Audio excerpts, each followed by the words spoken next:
Firstly, I see you got some nice, bright, sunny skies of LA behind you. Yep. I Welcome to can I Los can I Angeles, can I can understand the attraction now. for sure. Well, The thank you so traffic, not so much. much, but it's traffic. I'm super excited because we're kicking off our Dr. Marketing Hmm. Agents podcast, and I'd like to welcome you, Dr. Ryan Jean-Baptiste, physician operator and one of the owners of Precision Vascular Kentucky. Hmm. Um, your practice is obviously covering a lot within the Louisville and surrounding areas, including Hmm. Southern Indiana. And it's a pleasure to have you on as a guest.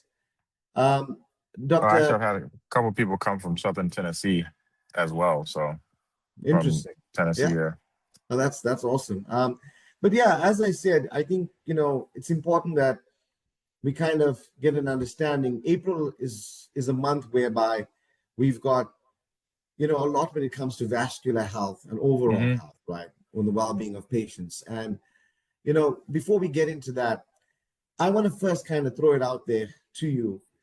You know, can you, provide a bit of a description as to what it entails being an interventional radiologist?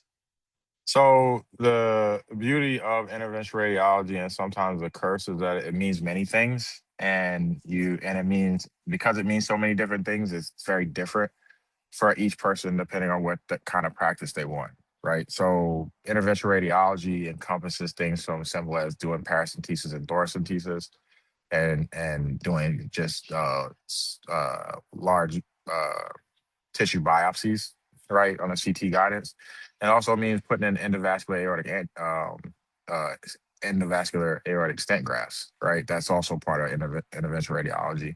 The way I look at it is if it involves me using image guidance to put something somewhere, that's interventional radiology.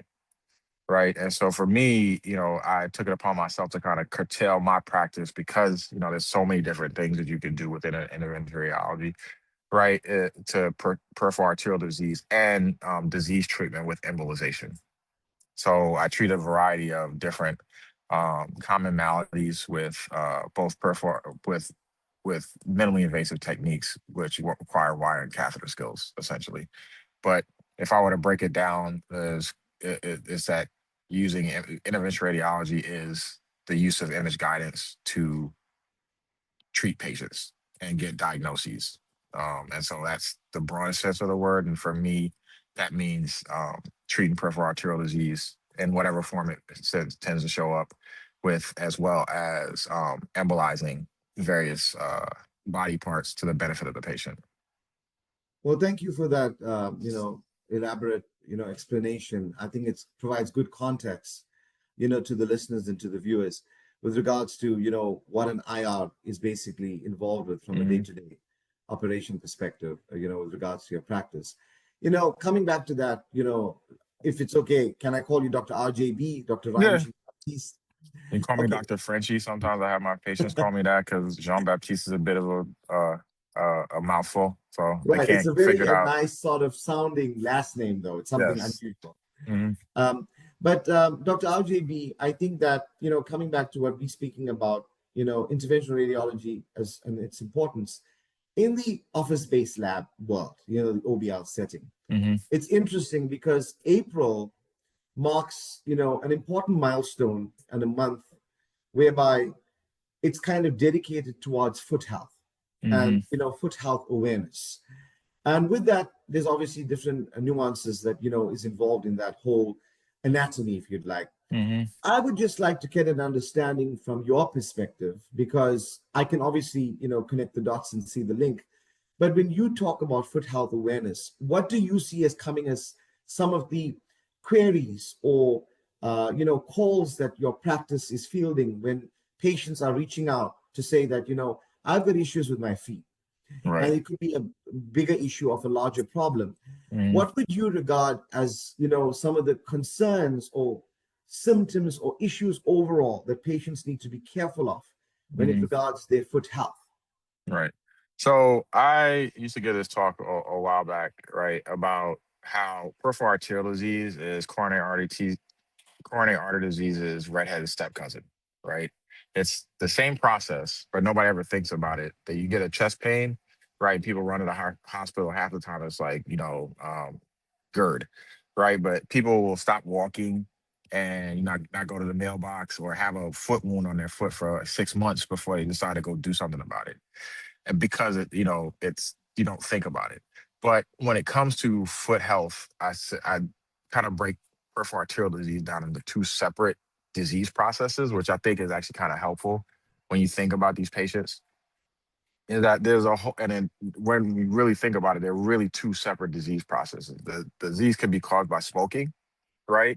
And disease can be caused by diabetes, right? And they attack two very different vascular beds completely, right? Where smoking is aortoiliac disease and SFA disease, full stop, right? That doesn't typically tend to affect the tibial arteries, right? And for diabetics, it's a distal disease that comes proximal. So it actually affects the really small vessels distally first, right? And that manifests itself frequently in a very different set of progression of side of symptoms and a different uh, milieu of symptoms, right? Whereas, people always talk about when they think about peripheral arterial disease, the first thing you get is claudication, difficulty walking, and then you wind up with rest pain. Actually, my thought process when it comes to these things is that the reverse happens for diabetics, right? Because the disease starts distally, right? It actually causes neuropathy first. And that's the first sign of numbness and tingling in a diabetic is the first sign that you have peripheral arterial disease. I've done thousands of pedal of angiograms over the course of my life and hundreds of pedal loop investigations.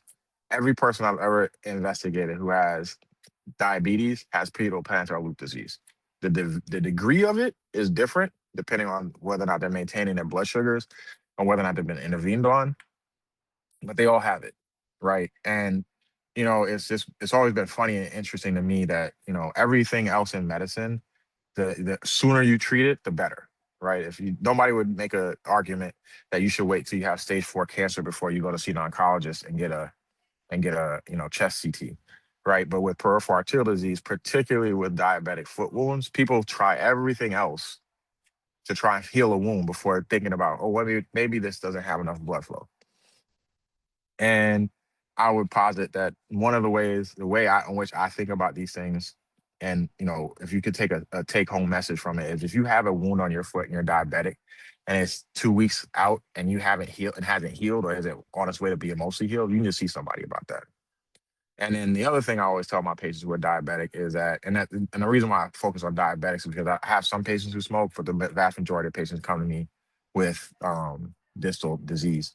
And I tell them there's three people you need in your life as a diabetic. You need somebody who takes care of your heart arteries, somebody who takes care of your distal vessels, and then somebody who takes care of your diabetes and your endocrinology, right? And you need all three, and you need to be seeing all three on a regular basis in order for you to maintain your health and keep your feet on, right? And the interplay between the three of them is critical because I can do the best intervention in the world, but if your blood sugars are all out of control, it's not going to last very long.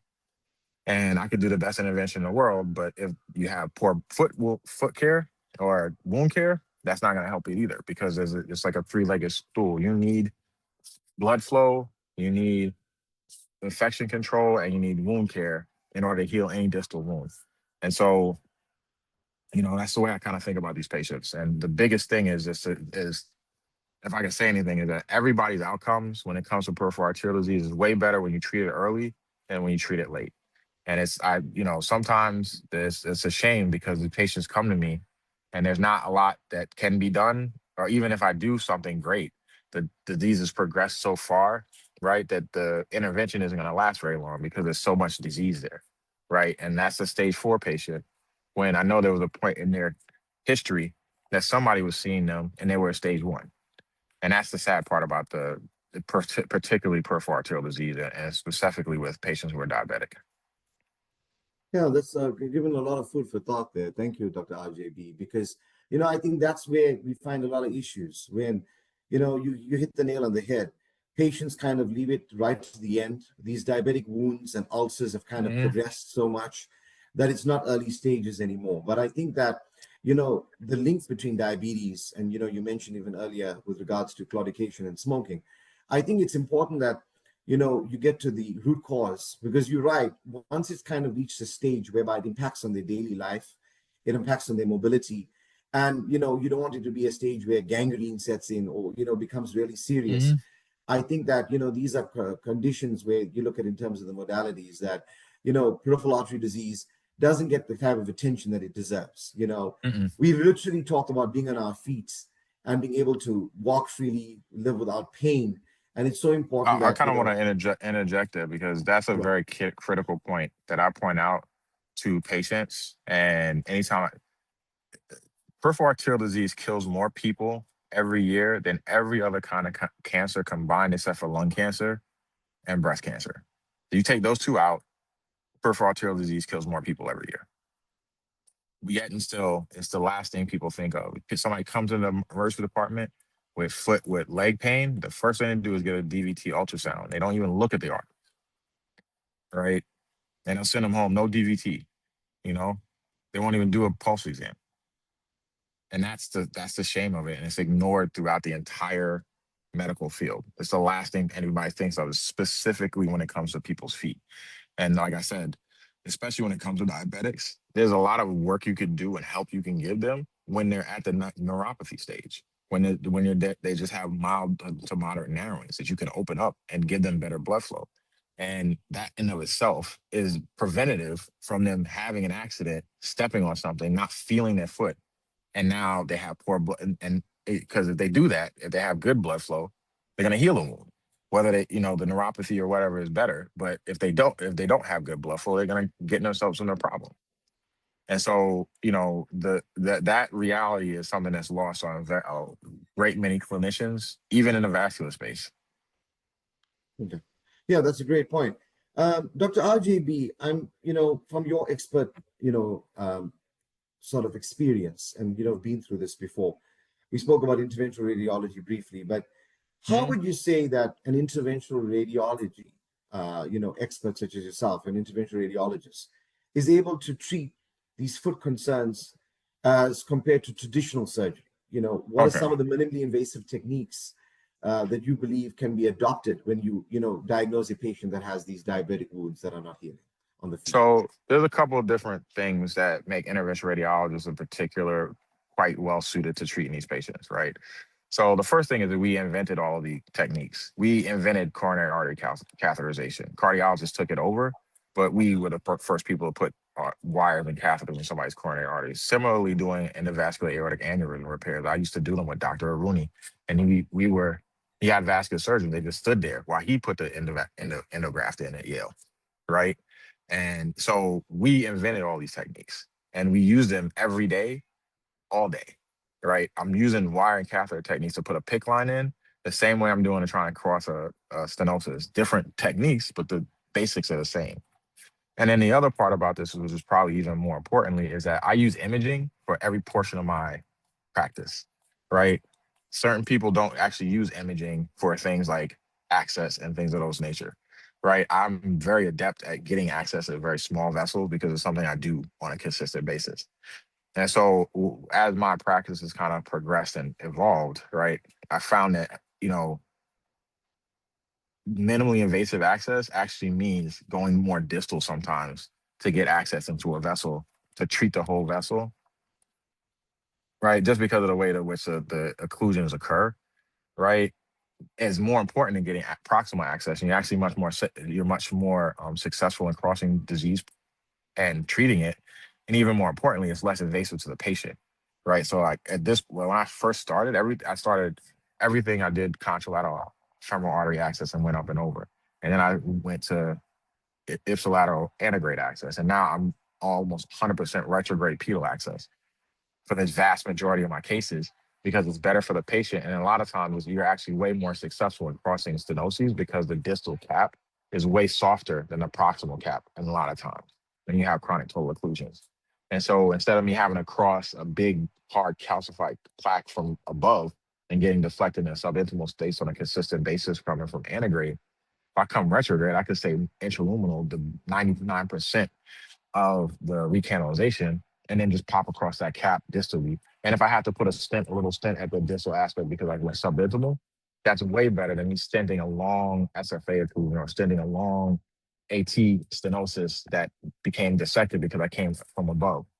The other thing that, from a retrograde standpoint, is actually, and this is again why interventional radiologists is important, because our ability to access these vessels is part of our training. Me using ultrasound guidance to get access to things is part of what I do, right? And so other subspecialties, they kind of sort of train in it, but use it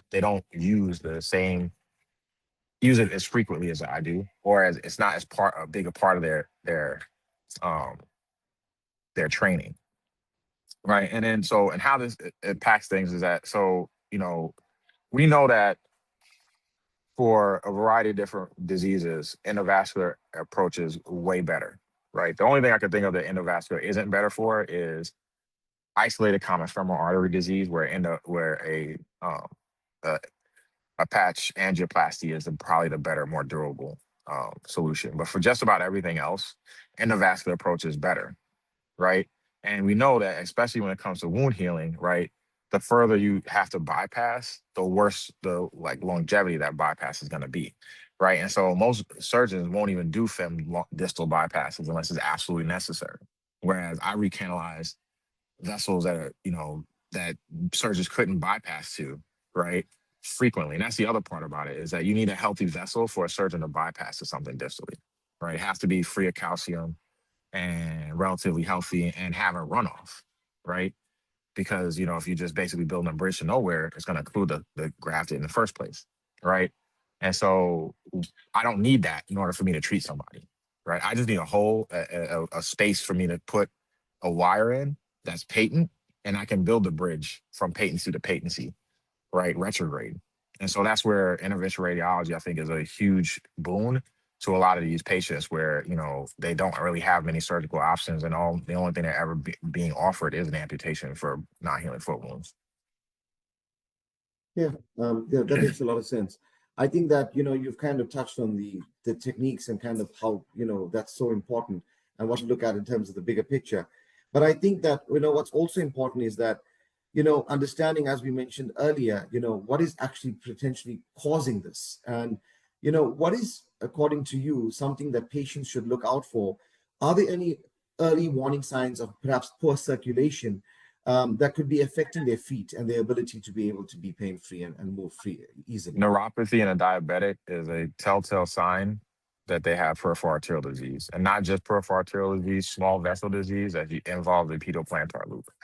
If you have numbness and tingling in your feet, and you have any kind, and they almost all have some level of tibial arterial disease, it's probably mild to moderate, but that in conjunction with pedal-plantar loop disease creates a scenario in which neuropathy can progress, right?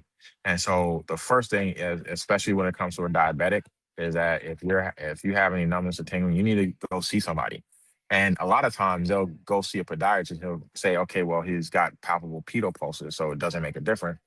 But in some ways, that's an improper thought process, because the pedal plantar loop is where the rubber meets the road for distal circulation, right? And if you don't investigate that, right, it's me saying you have palpable pulses is like saying you can't have coronary artery disease because your heart's beating, or you can't have coronary artery disease because your aorta is open, right? There's a whole nother vascular bed beyond that's being diseased. If the proximal is open, doesn't mean that the distal is open. And if you don't look at the distal, you're going to have a problem, because that's where the rubber meets the road. And so neuropathy, like I said, is important for when it comes to patients who smoke. Any kind of claudication, any difficulty with walking, going upstairs, climbing hills, your mailbox is the end of your driveway and it's a 20-degree or 5-degree grade, and you used to be able to go down there, and coming back up is now a problem. That's a telltale sign that something may be going on, especially if you smoke or smoked heavily in the past. And some of that can happen with patients who are diabetic, but the majority of the patients who are diabetic, in my mind, present in early stages of peripheral arterial disease with diabetic neuropathy. Okay, that's definitely makes a lot of sense. You mentioned and touched on something very important, Dr. RJB. You talked about pedal plantar loop, and that's actually perfect segue to my next question.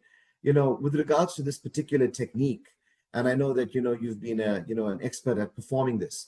Can you provide a bit of a breakdown for our listeners and viewers in terms of what it will entail when you actually are performing this pedal-plantar loop technique on your patients. So the two things that I learned over the course of my career doing these kinds of procedures is, number one, you need to know the anatomy, and then number two, you need to know the way in which to image the foot in order to allow you to understand what the anatomy is, right? And a lot of people only do this in a lateral view, right? But the critical view is an AP view of the foot with a slight craniocaudal view, because that shows you the figure eight, right? That you're gonna want to try and recanalize, and it's very predictable. The lateral plantar artery comes up. It's in between the second and third metatarsal heads. It swings over laterally to the first metatarsal head, and then comes back, and then comes up to DP. That's the normal way that the major pedal plantar loop works. But the other thing is that people don't understand that, like, unless you start doing these a lot, there's a secondary loop that I don't typically treat, but I will if I need to, if this is the only thing I can, and that comes from the medial plantar, the dorsal metatarsal, and back to the DP, right? But that doesn't perfuse as much of the foot as the lateral plantar pathway, because the digital arteries from the second, third, and fourth and fifth digits aren't coming off of that pathway. You're just gonna basically, you're perfusing the first digit. But that's where your problem is, then that's all you need to do. But the majority of the time, I'm trying to recanalize that lateral plantar arcuate artery, dorsalis pedis artery loop, and the best way to do that is in an AP craniocaudal view. A lot of times, people look at the lateral, and especially when you're doing this pedal plantar loop, you can go in a lot of different collaterals. It looks like it's going in the right direction, but you swing at the AP and it's completely off, right? And that's those are the two things that I would say are the biggest things. And then the third thing is that that vessel is a lot bigger than most people think. When people image it and it's a little tiny little wisp or something, they go, okay, the loop's is open. No, it's at least a 2 millimeter vessel, and in a large man, it can be 2.5 to 3 millimeters. And so we know that when you under dilate a vessel that has disease in it, it actually is worse for the vessel than leaving it alone. They actually ended the drug-coated balloon trial in Europe because of that. With, I think it was Medtronic's, their drug, because they had worse outcomes with patients who just had no treatment at all when a balloon angioplasty. And they realized when they did the meta-analysis that the problem wasn't that the device didn't work or that balloon angioplasty in the tibial arteries doesn't work. What happens is that if you don't get a one-to-one view with intravascular ultrasound of that vessel, right, and dilate it as much as you can to the actual vessel size, the recoil is going to cause the vessel to shut off. Especially if you only dilate it a little bit, you're going to get some recoil, and it's going to shut off that lumen that used to be there. And so it's critically important that you image that vessel, tibial artery, lateral plantar arcuate artery, and dorsalis pedis artery after you cross it, to get a sense of what size it is. But at the very minimum, everybody, little old ladies to I don't care who it is, needs at least a 2 millimeter balloon, right? And then 2.5, and 3 for people who are a lot larger, right? But I think those are the two things that if I have to tell somebody when you're dealing with this area, those are two biggest things: is the imaging, how you obtain the imaging. It will help you be way more successful in crossing this vessel because you know where the anatomy should be, right? And then the second thing is that under dilating this vessel is a no-no. You have to get it to at least a 2 millimeter vessel, if not bigger. And so that's just kind of, and then the third probably thing I would say is that it's actually a lot tougher. The vessel itself is a lot, these vessels are tougher than you think they are. You don't need to treat them as gingerly as people tend to, right? Because they can take not necessarily a lot of abuse, but some abuse, right? And it's better to get the vessel more dilated than it is to underdilate the vessel in just about every vascular bed, but in particular with these small vessels where, elastic recoil can cut off a very small lumen pretty easily.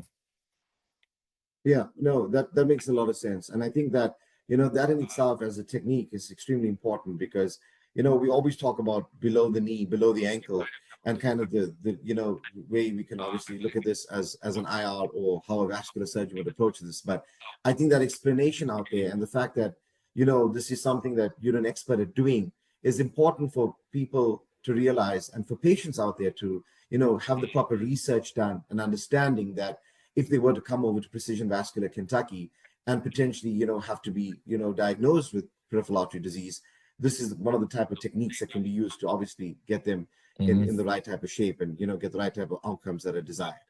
Yeah, but I would tell you, and I'm pretty sure every operator would say the same thing, right? That I'd rather treat something earlier than later, right? Every last chronic total occlusion was stenosis at some point that was ignored, right?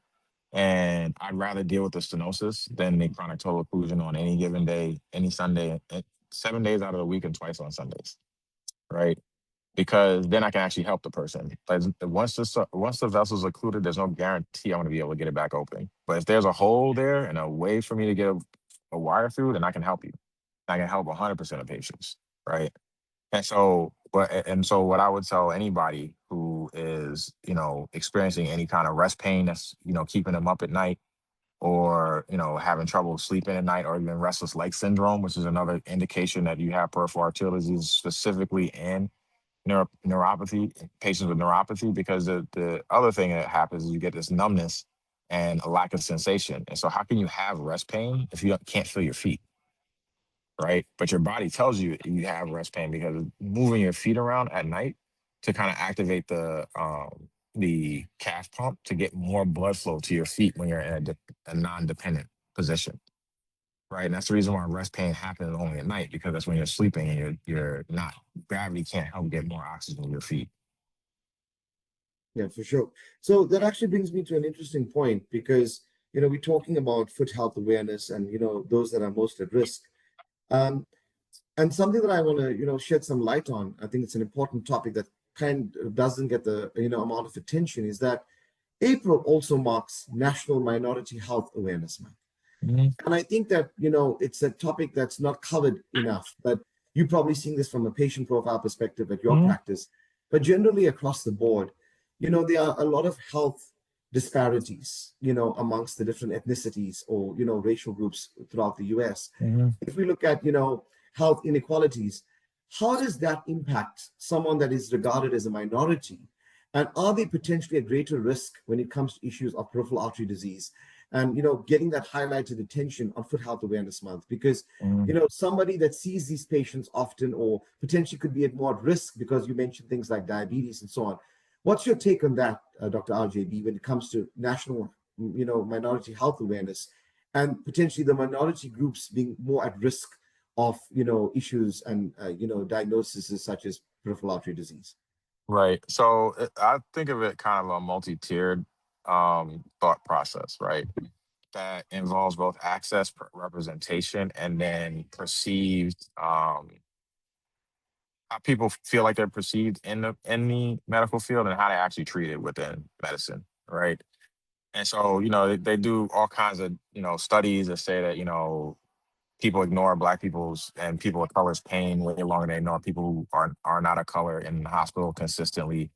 They, attribute drug seeking behavior to people who don't look like them. But the biggest issue, I think, is probably, and this is what the one that is overlooked and is hardest to deal with, is the fact that you can do all the cultural awareness thing you want, right? But when I look at some old African American lady, I see my grandmother, right? And that empathy, right, is inherent in my interaction with that person, right? It doesn't mean I'm not empathetic to somebody else, but and that happens naturally, no matter who or what your ethnicity is, right? And so that bridge of lack of empathy in some of these instances is a big problem in medicine, because the vast majority of these patients are going to come see somebody who, even if they wanted to be, is probably not as empathic as somebody who looked like them, right? And so one of the issues that you're going to occur with this is that until they fix the representation part of this, there's never going to be a situation where like this health disparity is going to go away. Because I think about things and think about doing things for somebody who looks like me, right? In a way that somebody who sees that same patient and doesn't look like them is going to think about those things. And because they have to go out of their way to think about it, right? And they have that same level of empathy. And so that's a huge portion of it. And then the other part of it, because of those negative interactions that happen, because people might not believe you when you say you're in pain, or they don't take your pain seriously, or they don't take your other health concerns seriously, or you don't even think they're listening to you, or they just don't even speak in a way that you can understand them, right? Which is another huge portion because, like, people have various varying dialects and the way they speak is very different across the countries, especially within ethnic groups. And so, not having those people in those positions is going to be a problem. But the other part about this is that, you know, those negative interactions make these people show up at later stages of disease for everything. I think I need to move on out there. Yeah, sorry, because it's starting to play music there. Can you hear it or no? I can hear you clearly. Okay. No, can you hear the music in the background or no? No, I can't hear any Okay. music. Okay, great. Sorry about that because I thought it was No worries. Go ahead. Yeah, that was these interesting. air cans Take on that. these noise canceling things are the great best. But Yeah, for sure. so yeah, so getting back to what I was saying, like the I think so that's I think those two things are the biggest thing. You need to if you want more people, if you want to fix these health disparities, you have to get more people. You have to have a more diverse health care field, right? And that's just the reality, right? And unfortunately, that is a longer term solution. And then uh, what I would say is probably the biggest thing is that I'm not a big fan of Dr. Google, but I think Dr. Google can be helpful, especially in minority communities, for advocating for themselves, right? If somebody says you need an amputation, right off the bat, I would say try to get a second opinion, but even more importantly, go online and see if that's always the case. Because a lot of times, and that's what we get offered, right? When there's other options. The same thing happens with uterine fibroid embolization. I can't tell you when I was in New York, I was a diagnostic radiology resident. I read millions of CTs at this point in my life, right? In New York, everybody had their uterus, right? Because doctors didn't want to get sued, right? I left and went to the Midwest. Everybody, 90% of people I saw, like 40-year-olds, had hysterectomies, right? And who they're gonna offer, and I've had so many patients come to my office tell me that my OBGYN never even told me this was an option, right? Because they don't offer these things to people who don't necessarily look like them a lot of times. And I don't want to attribute malice to it. I just think it's a lack of care, to be honest with you. You don't think about it because you don't empathize with that person, right? And this is a systemic problem, right? And it's not a problem we're going to fix overnight. But I think the biggest thing that you could do to fix it would be to increase the diversity in the healthcare field, right? And then after that, in the absence of that, in the meantime, have patients understand that you can go online and Google a lot of stuff and come to your doctor with questions, right? And that's another thing that actually I would tell everybody, every patient that has a physician, come to them with like 4 or 5 questions every time you see them, right? And if they act like they don't want to talk to you, get another doctor, right? Because they're never going to pay attention to you the way that somebody who's going to answer your questions would. And I know every physician's busy and you got to see so many patients and there's lots of pressure for what you call it.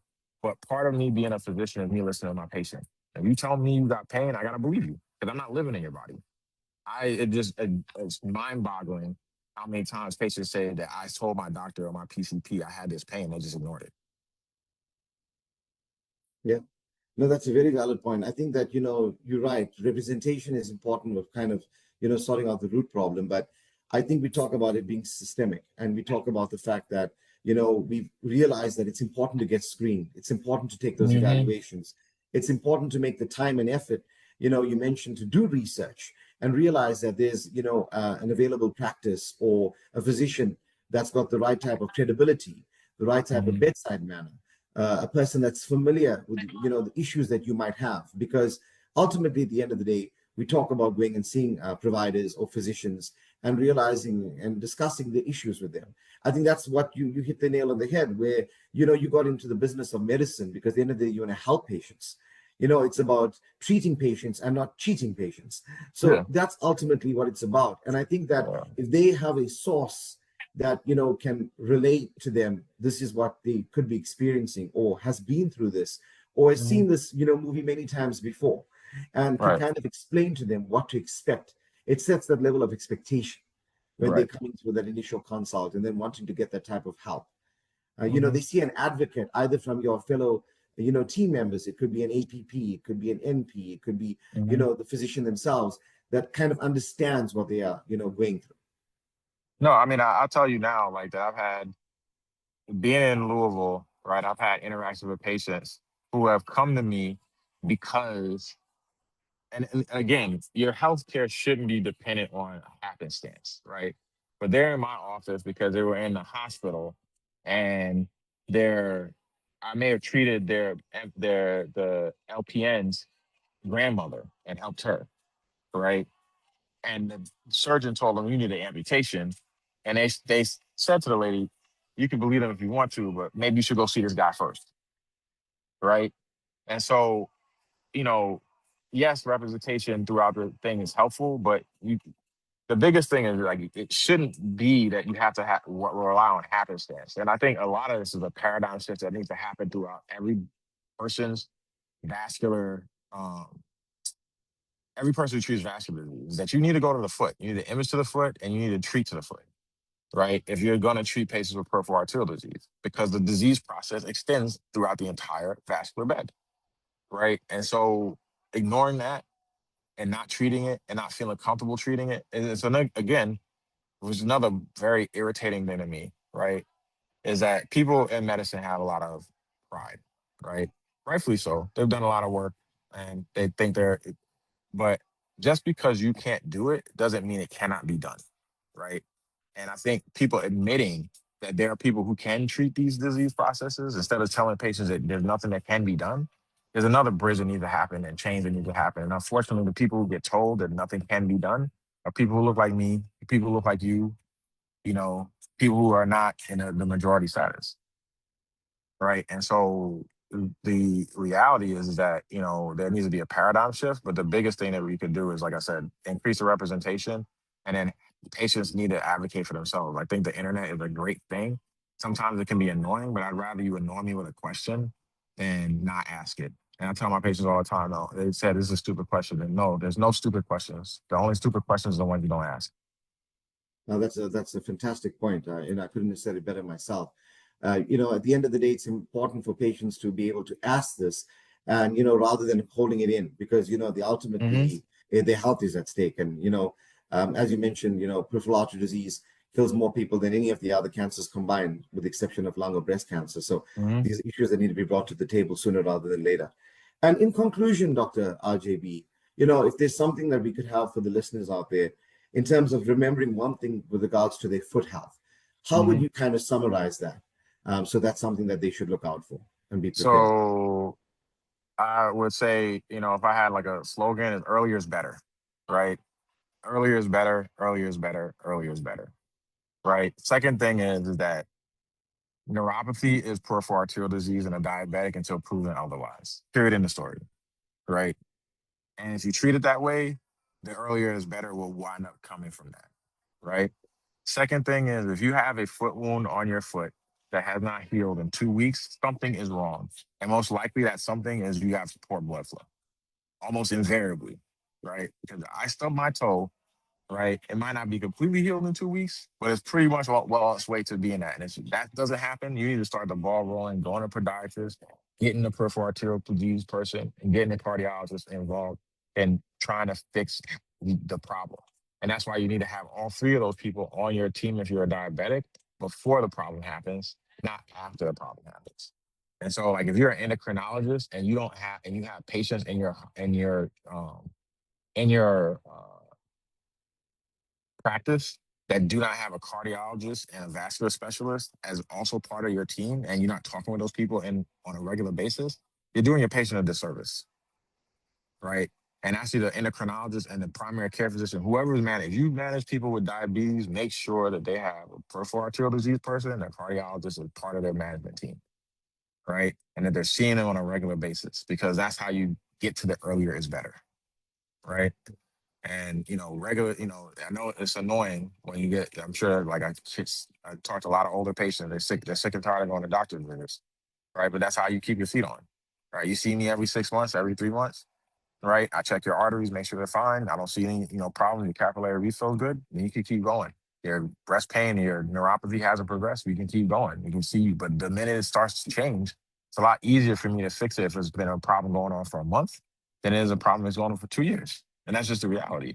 And that's, and I think that probably, like I said, in the vein of the earlier is better is that, you know, every other area of medicine treating patients earlier is the correct thing, right? For some inexplicable reason, people want to think that peripheral arterial disease is when you treat you wait until it gets so bad that you have to do something about it, which is craziness to me. Right. No, for sure. Well, thank you so much, Dr. You're welcome. RJB. It was a pleasure having you as a guest on the podcast. Enjoy the sunny Los Angeles skyline behind I you. will. I will. I will. Seeing you nice and relaxed, and I think you've brought up some great points and some important, messages in terms of what patients should be looking like, and some great feedback for our listeners. All So it right. was a pleasure talking with you, and take care.